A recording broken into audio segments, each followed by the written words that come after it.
William Ruto aliungana na wakazi wa bonde la Kerio katika ibada ya shukrani iliyofanyika Sigor, kaunti ya Pokot Magharibi, kusherehekea kurejea kwa amani baada ya operesheni endelevu za kiusalama dhidi ya ujangili wa mifugo na uhalifu wa kutumia silaha haramu.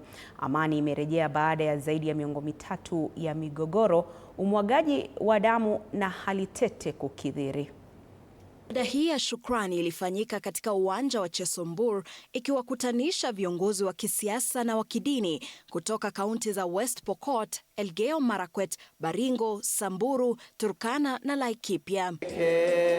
Kwa miaka mingi bonde la Kerio lilikuwa uwanja wa mapambano ambapo uvamizi wa mara kwa mara, shambulizi ya kulipiza kisasi na umiliki wa silaha haramu vilivuruga maisha ya wakazi na kukwamisha maendeleo. Hii stock theft ni ya ujinga, ya kuletea sisi maafa, ya kuletea sisi umaskini, ya kuletea sisi hasara. Wakati huo huo, rais alitoa onyo kali kwa yeyote ambaye bado ana silaha haramu, kiagiza kwa bunduki zote zikabidhiwe mara moja kwa polisi au viongozi wa kidini. Usipofanya hivyo, we are going to come for it.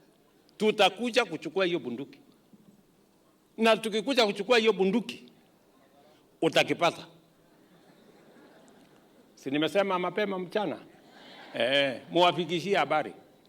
Mwambie hawa Murkomen alikuwa hapa, rais akimsupervise, hataki kupoteza kazi yake, rudisheni bunduki ama serikali itakuja kuchukua bunduki hizo kwa nguvu kama vile mheshimiwa rais amesema. Serikali inasema kwamba kutokana na amani iliyopo sasa, miradi kadhaa ya maendelezo imeanzishwa ili kuziba miongo kadhaa ya kutostawi kwa Kerio. Kujeni sasa mununue shares ile stock exchange, kwa sababu mmewachana na hii stock theft. Sasa kujeni tufanye stock exchange. Viongozi waliokuwepo waliwahimiza wakazi kulinda amani iliyopatikana, wakisema ndio msingi wa ustawi wa kudumu wa eneo hili. Leo wamama wamerudi nyumbani, wanapikia watoto yao vizuri, wanakamua ng'ombe, wanaenda mtoni na wanarudi salama. Viongozi wanasema bonde la Kerio sasa linafungua ukurasa mpya, huku amani ikitajwa kuwa uwekezaji wake wa thamani zaidi. Sheila Chelangat, Runinga ya TV 47.